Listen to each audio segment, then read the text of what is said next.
말씀을 시작하면서 질문 한 가지를 여러분에게 드리려고 합니다. 말씀을 듣는 중에 하나님의 음성을 들으시고 또 오늘 예배를 통해서 새롭게 결단하고 헌신을 다짐하실 수 있는 성도들이 되시기를 바랍니다. 질문입니다. 띄워주시죠. 여러분이 드리는 모든 예배가 삶의 모든 영역으로 연결되고 있으십니까? 여러분이 드리는 모든 예배가 삶의 모든 영역으로 연결되고 있으십니까? 라고 하는 질문입니다. 예배가 삶이 되고 삶이 예배가 되고 있느냐라고 하는 질문이에요. 하나님께서 기뻐하시는 진정한 예배는 그리스도인의 전 삶의 영역에서 끊임없이 일어나야 합니다. 우리가 드리는 예배, 오늘 우리가 드리는 이 예배가 구미 영락교회 안에만 머물러 있고 끝이 난다라면 과연 오늘 우리가 드리는 이 예배가 영적 예배, 곧 하나님께서 받으시는 합당한 예배라고 우리가 고백을 할 수 있을까라고 하는 겁니다. 어제나 오늘이나 앞으로도 하나님께서 원하시는 예배는 지정된 공간이나 시간을 초월해서 시공간을 초월한 전 삶의 영역에서 예배가 드려지기를 하나님이 원하고 계시고 오늘도 그렇게 예배를 드리는 자를 찾고 계십니다.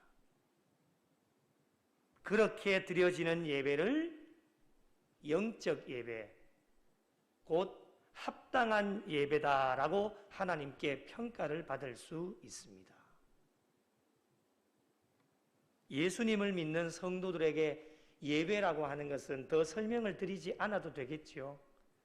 얼마나 중요한 것입니까? 예배가 신앙의 삶 가운데 필수적인 것이고 매우 기본적인 것이고 가장 중요한 것이기 때문에 오늘 또 날씨가 흐린 가운데서도 거룩한 주일을 맞이해서 우리가 주일 예배로 하나님 앞에 예배를 드리고 이것으로 끝나는 것이 아니라 주중에도 살아계신 하나님 앞에 모여서 예배를 드리고 교회의 공간 안에만 머물러 있는 것이 아니라 하나님께서 저와 여러분에게 허락해 주신 일상의 삶 가운데로 나가서 주의 복음을 전하고 사랑을 나누면서 하나님의 말씀대로 살아가려고 노력하는 사람들이 저와 여러분들입니다. 이렇게 살아가는 자들에게 예배가 삶이 되고 삶이 예배가 되어지는 예배자다라고 말할 수 있습니다. 그런데 가끔씩 이런 분들도 계십니다. 예배 따로, 삶 따로. 예배와 삶이 분리가 되어져서 살아가고 있는 자들이 있기 때문에 이러한 자들에게는 예배가 삶이 되고 삶이 예배가 되어지는 예배자다라고 이야기할 수가 없습니다. 여러분, 우리가 예배를 드리는 목적이 무엇일까요? 하나님께 영광을 돌리기 위함입니다. 믿으십니까? 인정하시면 아멘 좀 하십시오. 맞죠? 그렇다면 예배를 드리는 목표가 무엇일까요? 이 예배, 1시간 동안에 드리는 이 예배를 통해서 살아계신 하나님을 만나는 것입니다. 그것이 예배 시간의 목표입니다. 그리고 예배를 드리는 동안에 일어나는 일들이 무엇입니까? 모든 순서마다 중요하지 않는 순서가 없습니다. 모든 순서마다 성령님이 감동하셔서 하나님을 만나 깊은 교제를 나누게 되어집니다. 그리고 예배를 드리는 자들에게 맺혀지는 열매가 무엇이냐? 예배를 통해서 새로운 결단과 헌신이 있게 되어집니다. 종합해보면 예배를 통해서 하나님을 만나게 되어지고 그 은혜를 받아서 자신이 죄인 중에 괴수다라고 하는 것을 깨닫게 하셔서 회개하여 새로운 결단과 헌신을 다짐하게 되어지는 것이 예배다라고 하는 것입니다. 그런데 여러분, 이렇게 우리가 예배를 드리면서도 정말 아이러니한 것은요, 한국 교회가 왜 세상 속에서 비판의 대상이 되고 있을까라고 하는 거예요. 신뢰가 바닥입니다. 아직까지도 회복하려면 멀었다고 이야기를 합니다. 왜 세상 사람들에게 지탄의 대상이 되어지고 손가락질하는 대상이 되어져 버렸습니까? 열매가 없는 잎만 무성한 무화과 나무가 되었을까요? 여러 가지 이유가 있겠지만은 가장 중요한 것은 오늘 우리가 드리는 이 예배가 삶의 예배자로 이어지지 못했기 때문에 그렇습니다. 여러분, 예배를 우리가 얼마나 거룩하게 드립니까? 예배 드리는 동안에는 죄를 짓는 사람이 아마도 없을 겁니다. 행동으로 죄를 짓는 사람이 없을 거예요. 물론 마음은 우리가 알 수 없기 때문에 지금 마음이 콩밭에 가 있으면 죄를 짓는 것이죠. 이 예배를 드리면서도 말이죠. 그런데 그것은 사람이 알 수가 없고 오직 아시는 분은 하나님 한 분밖에 없는데 우리가 얼마나 거룩하게 예배를 드립니까? 예배의 모든 순서마다 정말 하나님이 역사하시는데 소중하지 않는 순서가 없습니다. 참회의 기도 시간에 그 짧은 시간이지만 하나님 앞에 한 주간 동안 우리가 하나님과 사람들 앞에 지은 모든 죄를 다 회개하고 부족한 정을 통해서 하나님이 죄의 사함의 선포를 해주십니다. 우리가 하나님 앞에 기도를 얼마나 잘 드립니까? 하나님께서 맡겨주신 물질을 몸과 마음과 정성과 뜻을 다해서 하나님 앞에 드립니다. 찬양을 통하여서 우리의 닫혀져 있던 마음의 문을 활짝 열어주어서 우리 시온 찬양대 얼마나 은혜의 찬양입니까? 굳게 닫힌 마음의 문을 이 찬양대의 찬양 한국을 통해서 우리의 마음의 문을 활짝 열게 하십니다. 그리고 살아계신 하나님 말씀을 통하여서 우리가 하나님을 만나게 되어지고 그 말씀이 우리의 심령 가운데 좌정하셔서 그 말씀을 통해서 하나님의 음성을 듣게 되어집니다. 이렇게 거룩한 예배를 영과 진리로 드렸는데 오늘 우리가 드린 예배가 정말 하나님이 받으시는 영적 예배, 합당한 예배가 되어진 것을 증명하는 길은 오직 한 가지밖에 없습니다. 삶의 예배자가 되어지는 길밖에는 없습니다. 삶의 예배자가 되지 못한다면 오늘 우리가 드린 예배를 합당한 예배, 하나님이 받으시는 예배라 말할 수가 없습니다. 모든 사람들이 다 영적 예배, 합당한 예배를 드리겠다라고 고백하지만 삶의 예배자로 증명을 해내지 못하면 오늘 우리가 드린 예배는 하나님이 받지를 않으시는 예배였습니다. 그렇다면 여러분, 삶의 예배는 어디서부터 시작이 되어질까요? 많은 분들이 이렇게 생각을 합니다. 집으로 돌아가면 시작되어진다라고 그런 이야기를 많이 하세요. 그런데 저는 그렇게 생각하지 않습니다. 삶의 예배는 오늘 예배를 마치고 저 성전의 문을 나서는 순간부터 삶의 예배가 시작이 되어집니다. 축도가 끝나면 성전의 문을 나서는 그때부터 일상의 삶이 시작이 되어지는데요. 가장 먼저는 교회라는 공간 안에서 성도들과 함께 친교와 교제의 시간을 나누고 그것이 끝나면은 이제 차를 타고 우리의 생활의 영역이 넓혀져서 가정으로, 직장으로, 학교로, 생업과 일터로 나아가게 되어집니다. 이렇게 각자에게 주어진 일상의 삶 가운데서 우리가 어떠한 삶을 살아가느냐에 따라서 예배가 삶이 되고 삶이 예배가 될 수도 있고 그렇지 않을 수도 있습니다. 그래서 오늘 주시는 말씀이 굉장히 중요한데요. 오늘 말씀은요, 그리스도인의 생활에 대해서 우리에게 말씀을 합니다.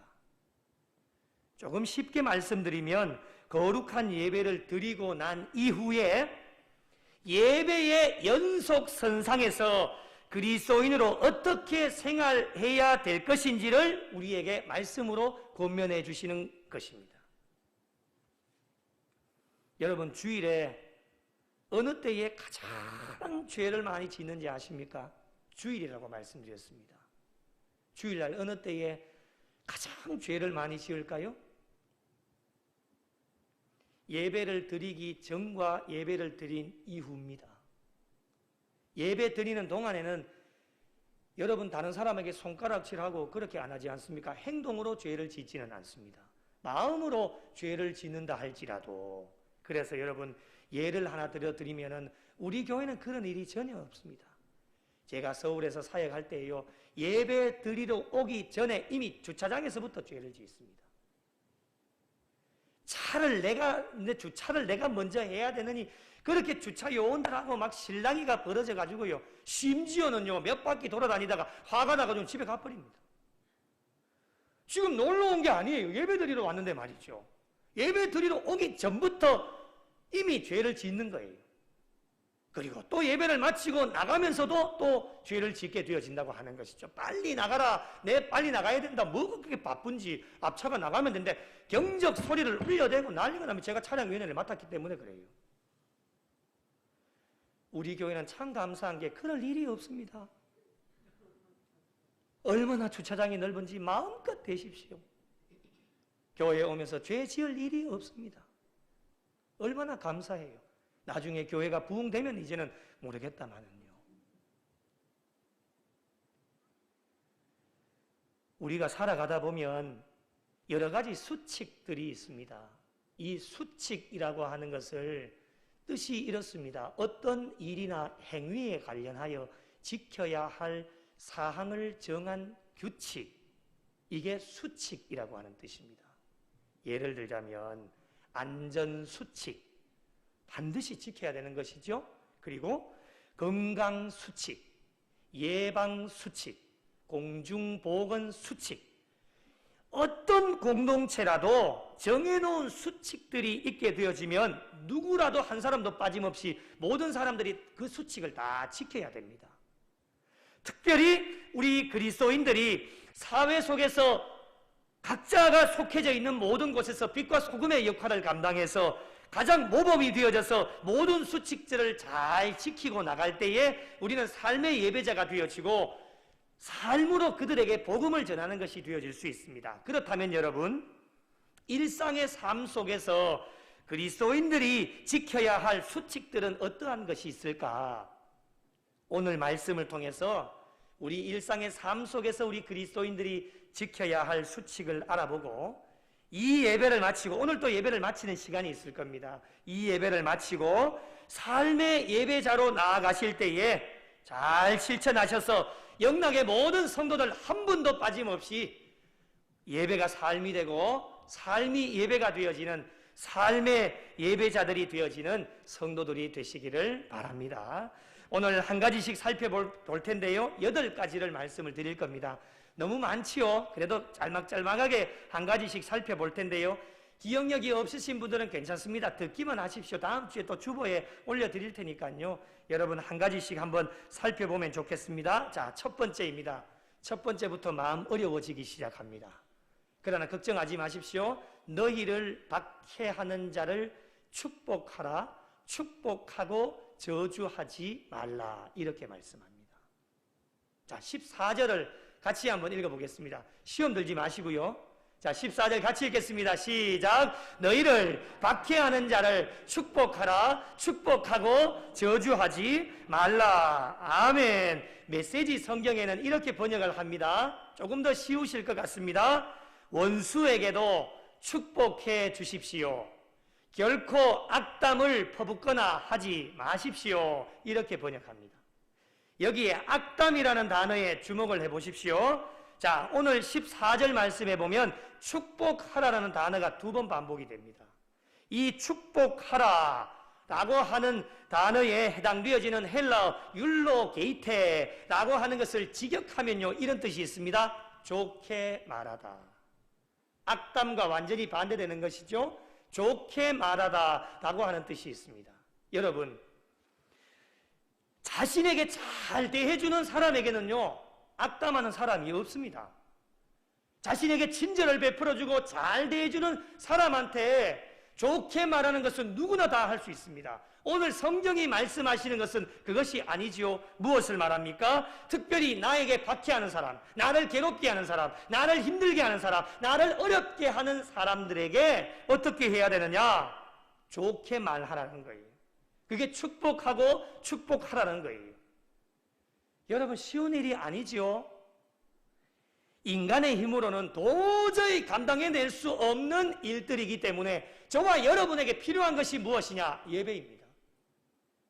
예배를 통하여서 우리가 살아계신 하나님을 만나게 되어지고 죄인 중에 괴수다라고 하는 것을 모든 걸 하나님 앞에 다 내려놓고 하나님이 이 예배 시간에 모든 순서마다 성령의 감동으로 우리에게 은혜를 주시면 그 은혜를 받은 자들은요 어떻게 되어지느냐? 나를 힘들게 하고 어렵게 하는 박해를 가는 자에게도 악담을 퍼붓는 것이 아니라 좋은 이야기를 할 수 있습니다. 어떻게 해요? 칭찬하고 격려하고 남을 나보다도 낫게 여기실 수 있습니다. 이런 사람이 삶의 예배자들입니다. 두 번째로 즐거워하는 자들과 함께 즐거워하고 우는 자들과 함께 울라 말씀합니다. 첫 번째 것보다는 쉽지요?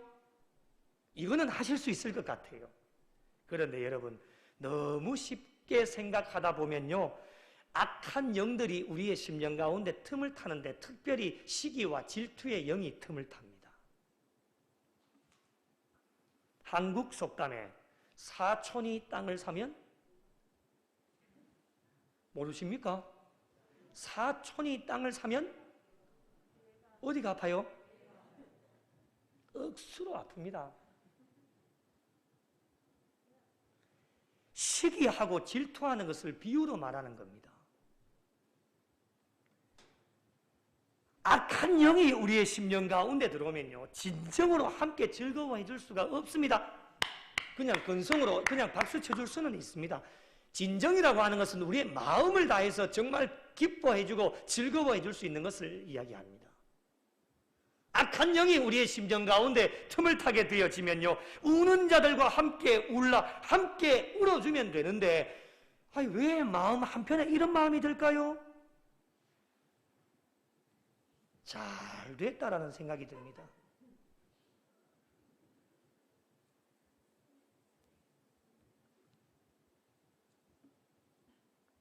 그래 봐라 아이고 그런 식으로 하다가 하나님께 매를 맞지. 내가 뭐라 하더노? 옆에서 악담을 합니다. 남은 죽을 지경인데 말이죠.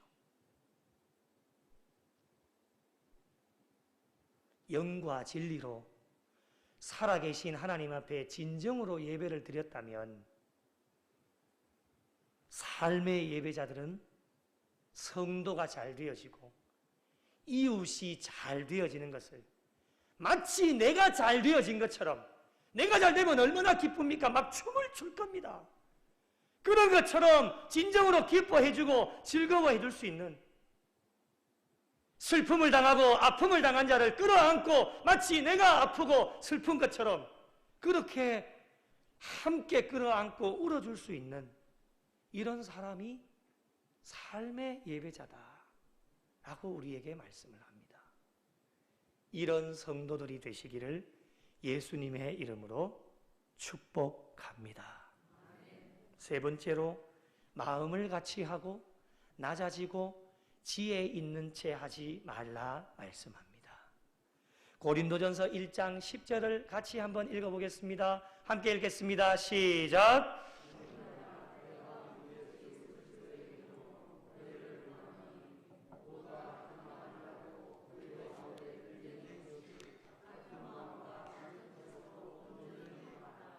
아멘. 우리 한국교회가 이렇게 되었으면 얼마나 좋겠습니까?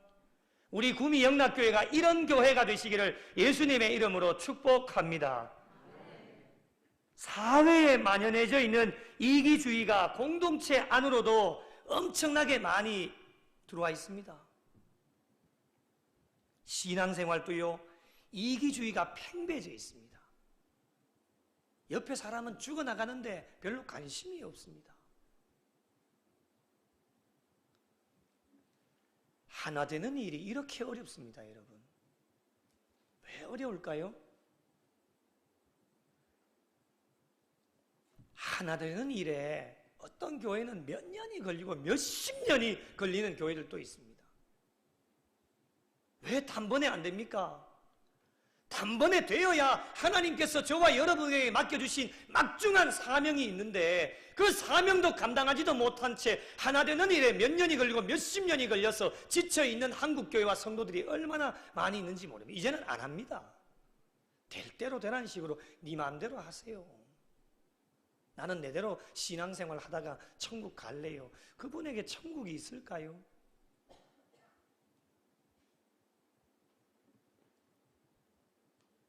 이런 교회와 성도들에게 필요한 것이 무엇이냐? 한번 따라 하실까요? 마음을 같이 하라. 한 번 더 해볼까요? 마음을 같이 하라. 어떻게 하면 될까요? 여러 가지 방법이 있지만요, 이기심을 버리십시오. 그리고 나를 내려놓으시면 됩니다. 로마서 8장 28절에 이런 말씀이 있습니다.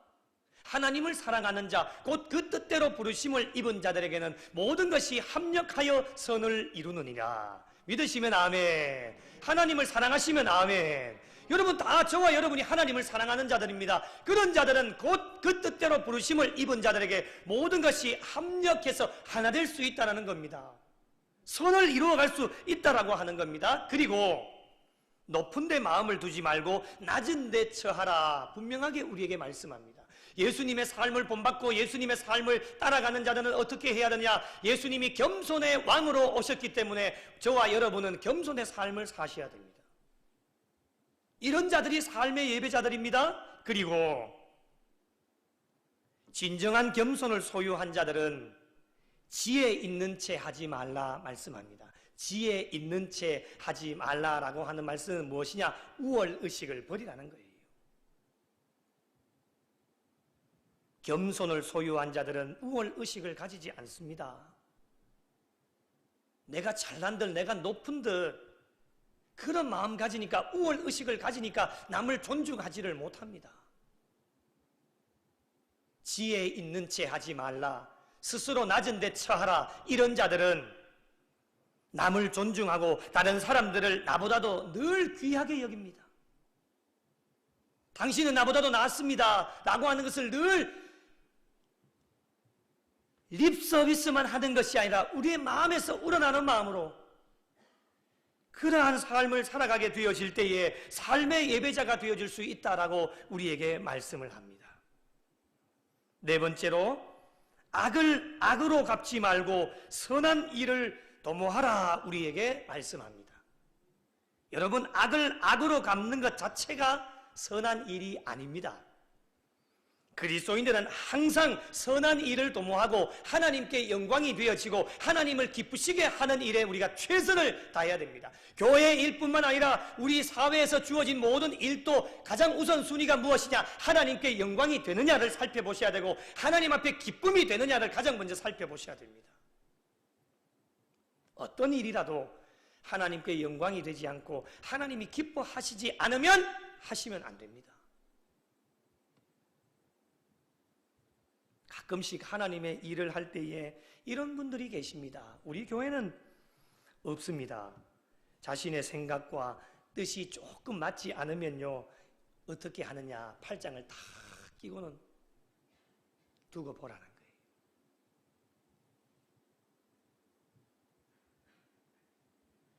어디 나 없어도 잘하나 한번 보자는 거예요.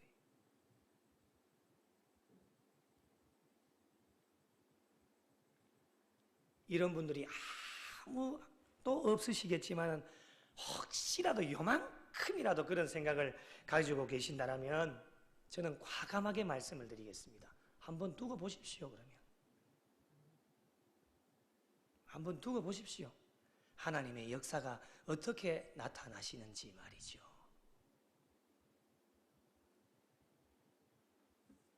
여러분 하나님의 일은 사람이 하는 것이 아닙니다.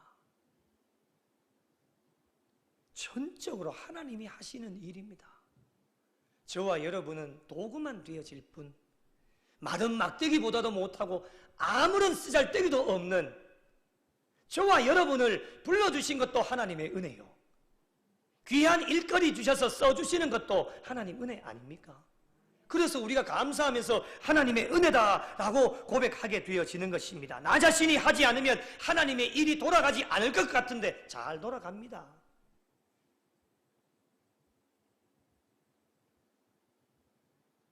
나 자신이 하지 않으면 하나님의 일이 돌아가지 않는다고 착각하시는 분들이 많으신데 그 착각에서 빨리 벗어서 나올 수 있어야 됩니다.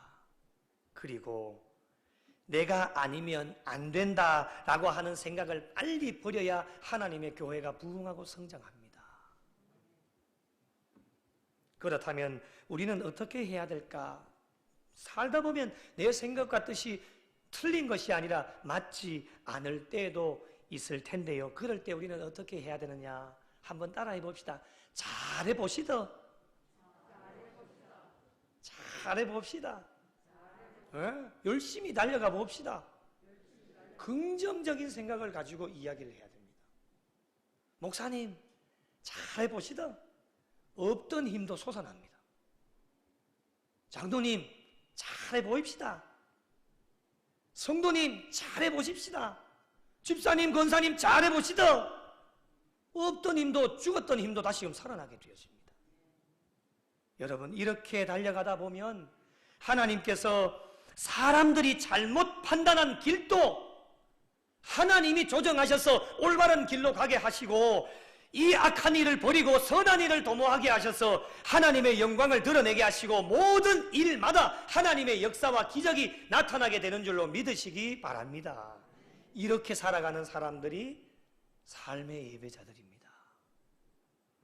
다섯 번째로 모든 사람과 더불어 화목하라 라고 말씀합니다. 교회를 섬기다 보면 저와 여러분에게 주신 직분이 있지요. 이 직분 중에서도 가장 중요한 귀한 직분이 고린도후서 5장 18절에 이런 말씀이 있습니다. 함께 읽어보시겠습니다. 시작. 모든 것이 하나님께로서 났으며 그가 그리스도로 말미암아 우리를 자기와 화목하게 하시고 또 우리에게 화목하게 하는 직분을 주셨으니 아멘. 어떤 직분을 주셨어요? 화목하게 하는 직분을 주셨다는 거예요.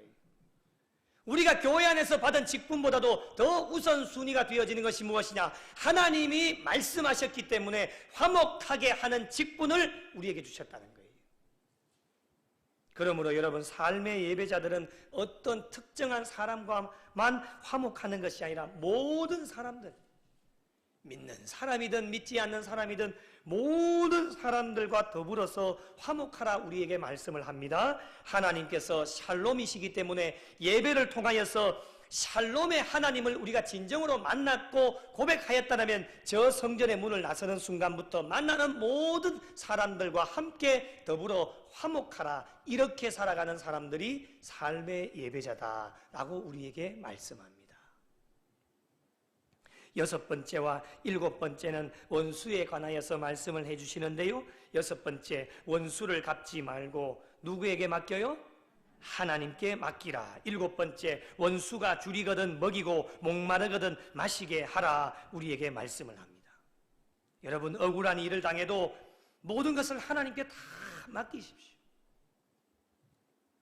나 자신이 갚으려고 하면 더 문제가 커지게 되어집니다. 하나님께서 해결하실 수 있도록 모든 것을 다 내어드리고 우리가 원수를 위해서 원수를 만들면 안 되겠지만은 혹시라도 원수가 있다라면 원수를 위해서 우리가 해야 될 일은 무엇이냐? 마태복음 5장 44절에 이런 말씀이 있습니다. 함께 읽어보겠습니다. 시작. 나는 너희에게 이르노니 너희 원수를 사랑하며 너희를 박해하는 자를 위하여 기도하라. 믿으시면 아멘. 원수를 위하여 뭐해요? 사랑하라는 거예요. 너희를 박해하는 자를 위해서 뭐해요? 기도하라는 거예요. 우리가 할 수 있는 일은 무엇이냐? 사랑하고 기도해라. 이런 자들이 삶의 예배자들이 되어질 수 있습니다. 원수를 만들면 안 되겠지만 혹시라도 나를 박해하고 어렵게 하는 사람들에게 일곱 번째로 말씀 주신 것처럼 원수가 줄이거든 먹이라는 거예요. 목마르거든 마시게 하라는 거예요. 이게 여러분 도무지 인간의 힘으로 할 수 있는 일입니까?